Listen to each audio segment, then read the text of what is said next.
নমস্কার বন্ধুরা, ওয়েলকাম সবাইকে শুভ স্পোর্টস নিউজ চ্যানেলে। তো বন্ধুরা, মোহনবাগানের দুর্দান্ত জয়, মনবীর সিংয়ের 3টে অ্যাসিস্ট, কামিন্স সাদুকিদের গোলের মধ্যে ফেরা, লিগ শিল্ডের দৌড়ে আরও এক ধাপ এগিয়ে যাওয়া, এই সব কিছু নিয়েই এই ভিডিওতে আলোচনা করতে চলেছি।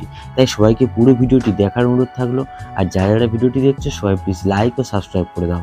তো বন্ধুরা, মোহনবাগানকে লিগ শিল্ডের দৌড়ে টিকে থাকতে হলে এই ম্যাচ জিততেই হতো।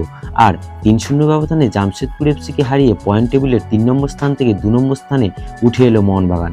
আর ম্যাচের কথা বললে, খেলার মাত্র 6 মিনিটের মাথায় মনবীরের দুর্দান্ত পাস থেকে গোল করেন সেই পেট্রা দাস। আর আজকের ম্যাচে কিন্তু মনবীর সিং আউটস্ট্যান্ডিং পারফর্ম করেছে। যেখানেই মনবীর সেখানেই যেন বল নিজে থেকেই মনবীরের পায়ে চলে যাচ্ছিল। মনবীরকে আজকের ম্যাচে দুর্দান্ত লাগলো। প্রথম হাফে মোহনবাগানের কাছে আরও কয়েকটা দুর্দান্ত সুযোগ চলে এসেছিল।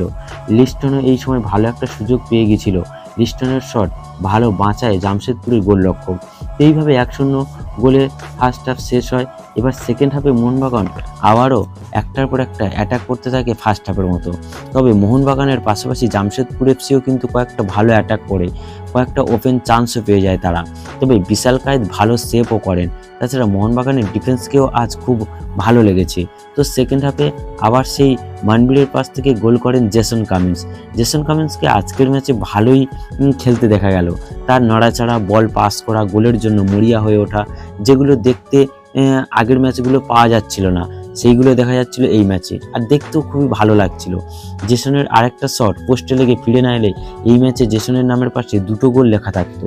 আর জেসনের খেলা তোমাদের কেমন লাগলো তা অবশ্যই কমেন্টে জানাও। আর বন্ধুরা, 3 নম্বর গোলটা করে জামশেদপুরের কফিনে শেষ পেরেকটা পোতেন আরমান সাদিকিউ।